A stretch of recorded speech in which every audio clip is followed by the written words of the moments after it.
ओम श्री साईनाथाय नमः। Hello friends, नमस्ते, welcome to my channel little growth. आज हम शिरडी के साईं बाबा से जुड़े ऐसे तथ्य जिन्हें आपने अभी तक नहीं जाना होगा। शिरडी के साईं बाबा का इतिहास। साईं बाबा हिस्ट्री। साईं बाबा का जन्म 28 सितंबर 1836 को हुआ था।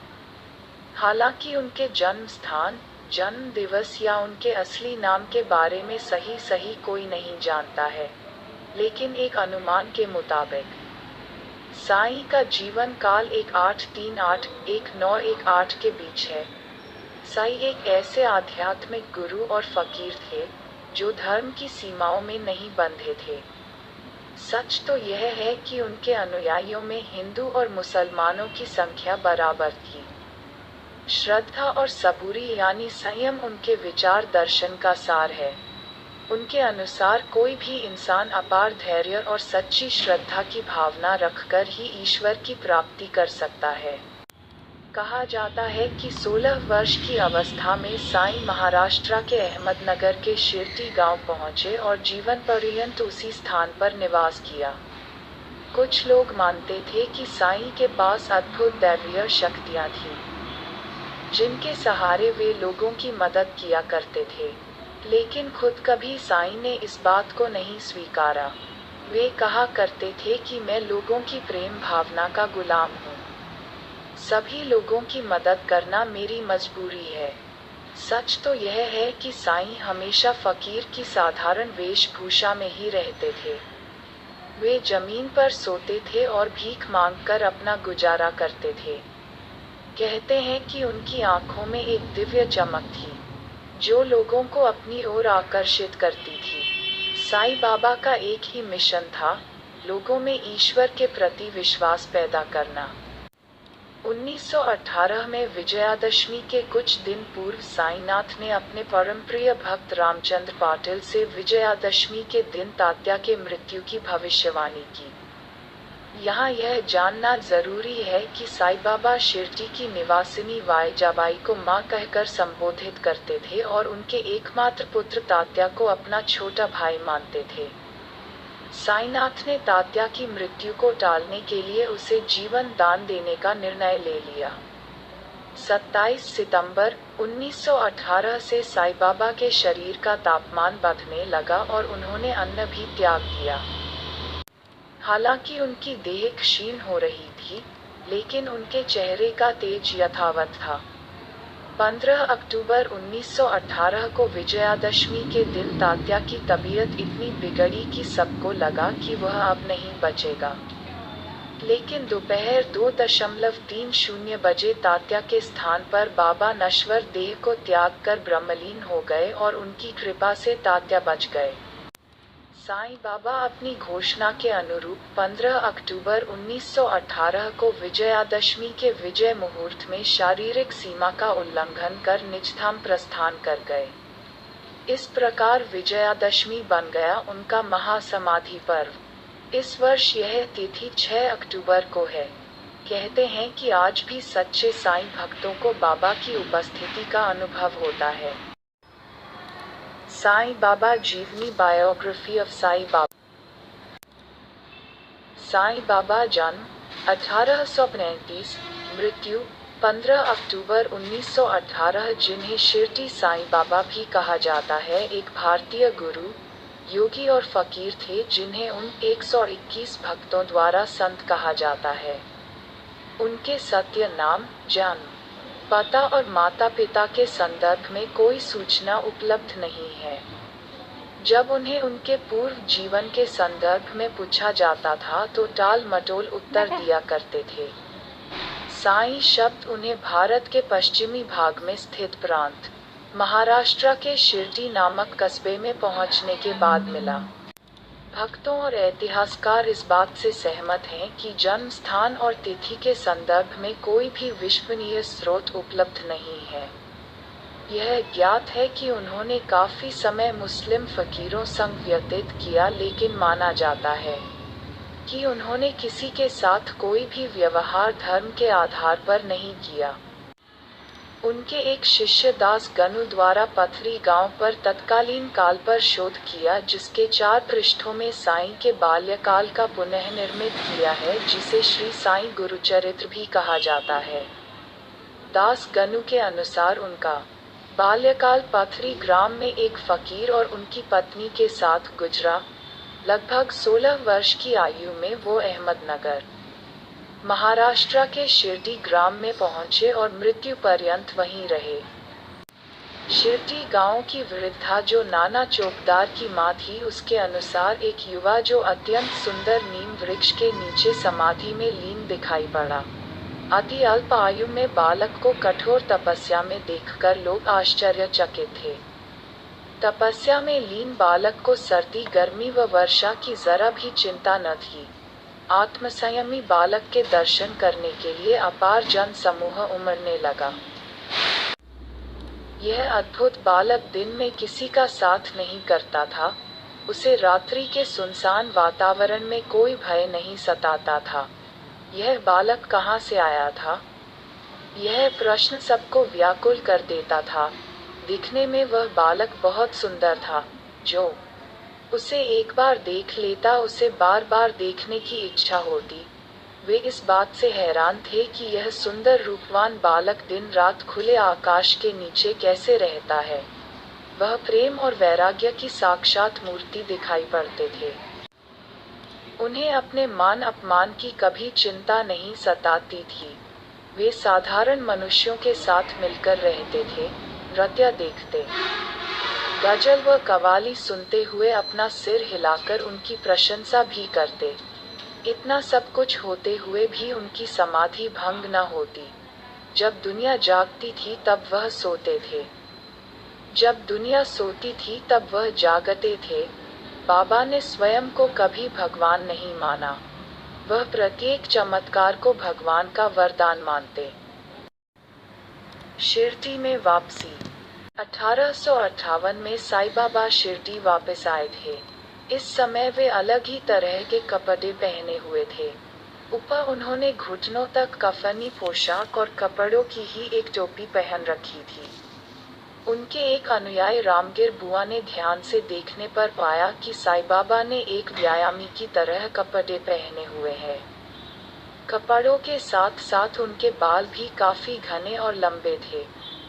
जब लंबे समय के बाद वे शिरडी लौटकर आए थे तो लोगों को उनका एक नया रूप देखने मिला था। उनकी पोशाक के अनुसार वे एक मुस्लिम फकीर लग रहे थे और लोग उन्हें हिंदू और मुस्लिम दोनों का गुरु मानते थे। वापस आने के बाद तकरीबन 4 से 5 साल तक साईं बाबा एक नीम के पेड़ के नीचे रहते थे और अक्सर कभी कभी लंबे समय के लिए शिरडी के जंगलों में भी चले जाते थे। लंबे समय तक ध्यान में लगे रहने की वजह से वे कई दिनों तक लोगों से बात भी नहीं करते थे। लेकिन बाद में कुछ समय बाद लोगों ने उन्हें एक पुरानी मस्जिद रहने के लिए दी। वहाँ वे लोगों से भिक्षा मांगकर रहते थे और वहाँ उनसे मिलने रोज बहुत से हिंदू और मुस्लिम भक्त आया करते थे। मस्जिद में पवित्र धार्मिक आग भी जलाते थे, जिसे उन्होंने धुनी का नाम दिया था। लोगों के अनुसार उस धुनी में एक अद्भुत चमत्कारिक शक्तियाँ थी। उस धुनी से ही साईं बाबा अपने भक्तों को जाने से पहले उधी देते थे। साईं बाबा के भक्त और मंदिर। शिरडी साईं बाबा आंदोलन 19वीं सदी में शुरू हुआ जब वो शिरडी रहते थे। एक स्थानीय खंडोबा पुंजारी महालसप्ती उनका पहला भक्त था। 19वीं सदी तक साईं बाबा के अनुयायी केवल शिरडी और आसपास के गांवों तक ही सीमित थे। शिरडी साईं बाबा का पहला मंदिर भिवपुरी में स्थित है। शिरडी साईं बाबा के मंदिर में प्रतिदिन 20,000 श्रद्धालु आते हैं और त्योहारों के दिनों में यह संख्या 1 लाख तक पहुंच जाती है। शिरडी साईं महाराष्ट्र, उड़ीसा, आंध्र प्रदेश, कर्नाटक, तमिलनाडु और गुजरात में पूजा जाता है। 2012 में एक अज्ञात श्रोताओं ने पहली बार 11.8 करोड़ के 2 कीमती शिरडी मंदिर में चाहे, जिसको बाद में साईं बाबा ट्रस्ट के लोगों ने सबको बताया। शिरडी साईं बाबा के भक्त पूरे विश्व में फैले हुए हैं। अंतिम दिन मंगलवार 15 अक्टूबर 1918 विजयदशमी का दिन था। साईं बाबा बहुत कमजोर हो गए थे। रोज की तरह भक्त उनके दर्शन के लिए आ रहे थे। साईं बाबा उन्हें प्रसाद और उड़ी दे रहे थे। भक्त बाबा से ज्ञान भी प्राप्त कर रहे थे, पर किसी भक्त ने नहीं सोचा कि आज बाबा के शरीर का अंतिम दिन है। सुबह की 11 बज गई थी। दोपहर की आरती का समय हो गया था और उसकी तैयारियां चल रही थी। कोई दैविक प्रकाश बाबा के शरीर में समा गया। आरती शुरू हो गई और बाबा साईं का चेहरा हर बार बदलता हुआ प्रतीत हुआ। बाबा ने पल पल में सभी देवी देवताओं के रूप के दर्शन अपने भक्तों को कराए। वे राम, शिव, कृष्णा, वितल, मारुति, मक्का, मदीना, जीसस क्राइस्ट के रूप दिखे। आरती पूर्ण हुई। बाबा साईं ने अपने भक्तों को कहा कि अब आप मुझे अकेला छोड़ दे। सभी वहां से चले गए। साईं बाबा के तब एक जानलेवा खांसी चली और खून की उल्टी हुई। तात्या बाबा का एक भक्त तो मरण के करीब था, वो अब ठीक हो गया। उसे पता भी न चला कि वो किस चमत्कार से ठीक हुआ है। वह बाबा को धन्यवाद देने बाबा के निवास आने लगा, पर बाबा का सांसारिक शरीर तो यही रह गया था। साईं पर लिखी 3 प्रमुख किताबें। श्री साईं सच्चरित्र, लेखक श्री श्री गोविंदराव रघुनाथ दाभोलकर। यह किताब मूलतः मराठी में लिखी गई है। यह किताब साईं बाबा के जिंदा रहते ही 1910 से लिखना शुरू किया गया और 1918 में साईं के समाधिस्थ होने तक इसका लेखन चला। 2. A unique saint Sai Baba of Shirdi. लेखक श्री विश्वास बाला साहेब खेर। खेर ने यह किताब साईं बाबा के मित्र स्वामी साईं शरण आनंद की प्रेरणा से लिखी गई। खेर ने ही साईं की जन्मभूमि पाथरी में बाबा के मकान को भुसारी परिवार से चौधरी परिवार को खरीदने में मदद की थी, जिन्होंने उस स्थान को साईं स्मारक ट्रस्ट के लिए खरीदा था। एक किताब कन्नड़ में भी लिखी गई है जिसका नाम अज्ञात है। लेखक का नाम है श्री बीवी सत्यनारायण राव, सत्य विठला। विठला ने यह किताब उनके नानाजी से प्रेरित होकर लिखी थी। उनके नानाजी साईं बाबा के पूर्व जन्म और इस जन्म अर्थात दोनों ही जन्मों के मित्र थे। इस किताब का अंग्रेजी में अनुवाद मेलुकोटे के श्रीधर ने किया और इस किताब के कुछ अंशों का हिंदी में अनुवाद श्री शशिकांत शांताराम गडकरी ने किया। हिंदी किताब का नाम है सद्गुरु साईं दर्शन, एक बैरागी की स्मरण गाथा। शिरडी के साईं बाबा का इतिहास। साईं बाबा हिस्ट्री। शिरडी के साईं बाबा से आज भारी संख्या में लोगों की आस्था जुड़ी हुई है। साईं बाबा के अद्भुत चमत्कारों एवं रहस्यों की चर्चा हमेशा ही उनके भक्तों द्वारा की जाती रही है। साईं बाबा के जन्म और उनके धर्म को लेकर कई विरोधाभास प्रचलित हैं। कोई उन्हें हिंदू मानता है तो कोई मुस्लिम। फिलहाल वे सभी धर्मों का आदर करने वाले एक चमत्कारी व्यक्ति थे, जो कि अपने पूरे जीवन भर सबका मालिक एक ही का जप करते रहे। वे सभी धर्मों के लोगों से हमेशा प्रेमपूर्वक मिलजुल कर रहने का आह्वान करते रहे, साथ ही हिंदू मुस्लिम दोनों धर्मों का पाठ पढ़ाते रहे। वे मुस्लिम टोपी पहनते थे और उन्होंने अपनी जिंदगी के ज्यादातर समय महाराष्ट्र में स्थित शिरडी की एक निर्जन मस्जिद में ही रहे। वहीं बाद में उनके रहने वाली मस्जिद को हिंदू नाम आधार कामायिका कर दिया गया था, जिसमें दोनों धर्मों के लोग साईं बाबा के दर पर मत्था टेकने आते हैं और उनकी पूजा आराधना करते हैं। आइए जानते हैं साईं बाबा से जुड़े इतिहास के बारे में। महाराष्ट्र के अहमद जिले में स्थित शिरडी गांव में बने साईं मंदिर से आज लाखों करोड़ों लोगों की धार्मिक आस्था जुड़ी हुई है। इस मंदिर में दर्शन के लिए दुनिया के कोने कोने से लोग पहुंचते हैं। यह आज भारत के प्रमुख धार्मिक स्थलों में से एक है, जो कि लोगों को दया, प्रेम, करुणा एवं सद्भाव का पाठ पाने वाले साईं बाबा की समाधि के ऊपर बनाया गया है। साईं बाबा की शिक्षाएं और उनके लोक कल्याणकारी कामों को आगे बढ़ाने के लिए उनके इस मंदिर का निर्माण साल 1922 में किया गया है। ऐसा माना जाता है कि साईं बाबा ने अपने जीवन का ज्यादातर समय शिरडी में ही व्यतीत किया है और लोगों को आपस में मिलजुल कर रहने, भक्ति करने आदि का पाठ पढ़ाया। साईं को लोग आध्यात्मिक गुरु, संत, ईश्वरीय अवतार मानते हैं। शिरडी के साईं मंदिर सुबह 4 बजे खुल जाता है और रात के 11:15 बजे इस मंदिर के पट बंद कर दिए जाते हैं। वहीं इस मंदिर में लोगों की गहरी आस्था जुड़ी हुई है, इसलिए लोग अपनी श्रद्धा के मुताबिक यहाँ चढ़ावा भी चाहते हैं। यह मंदिर अपने रिकॉर्ड तोड़ चढ़ावे के लिए भी हमेशा खबरों में रहते हैं।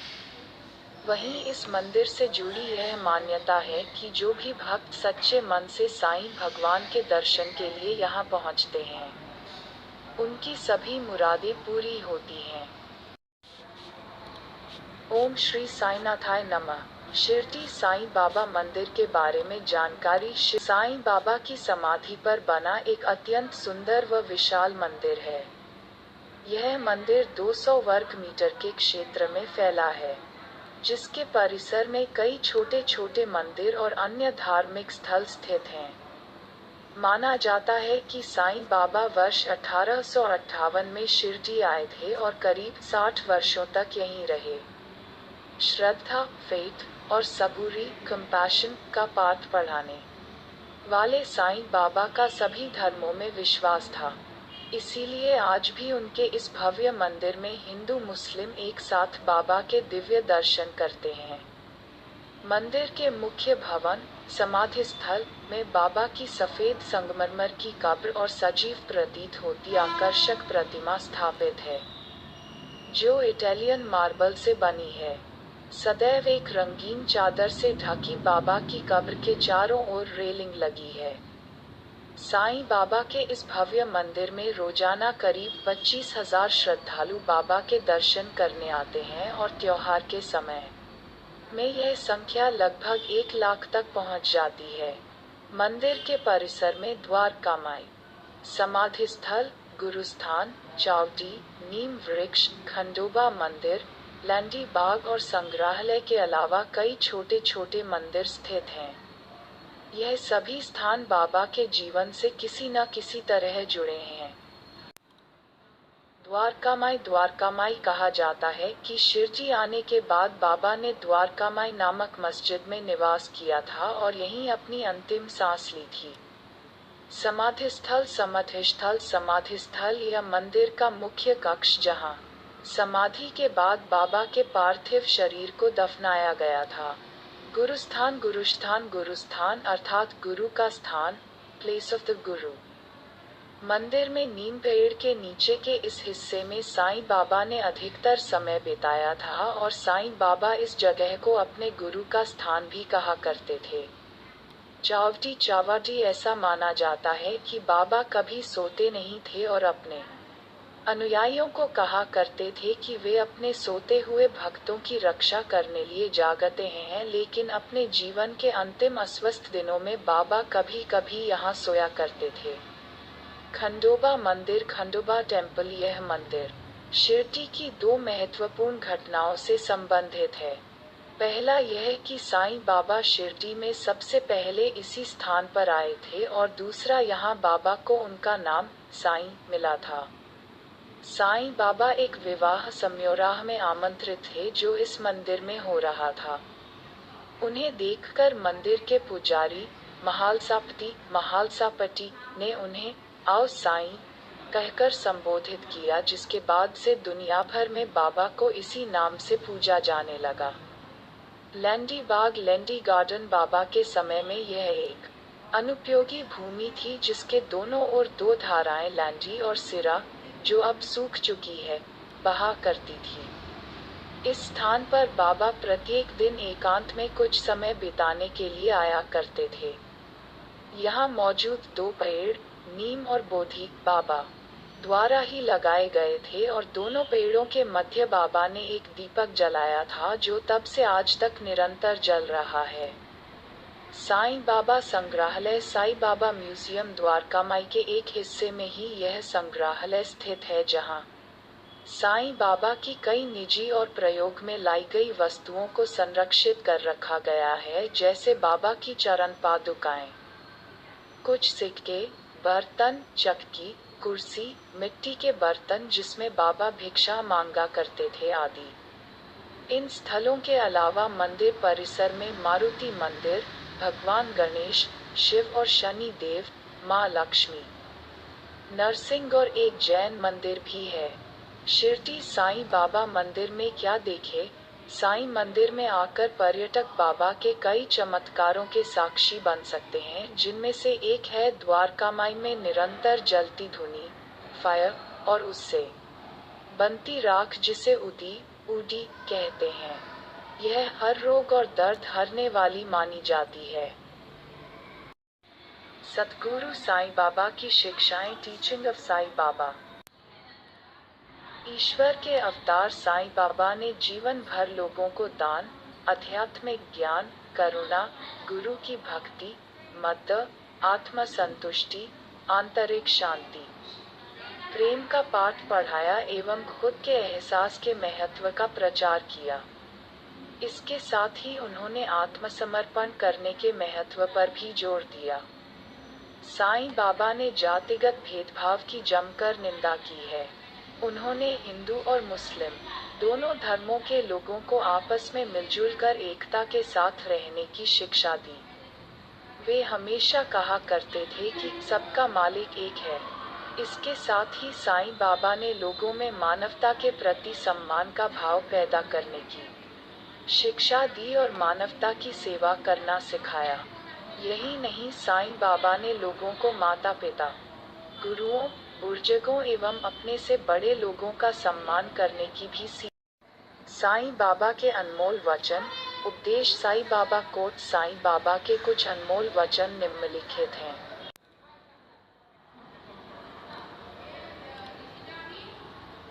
वाले साईं बाबा चमत्कारी पुरुष और भगवान का स्वरूप माने जाने वाले साईं बाबा का कहना था कि मैं केवल शरीर नहीं हूँ, मैं अजर अमर एक अविनाशी परमात्मा हूँ, इसलिए हमेशा जीवित रहूंगा।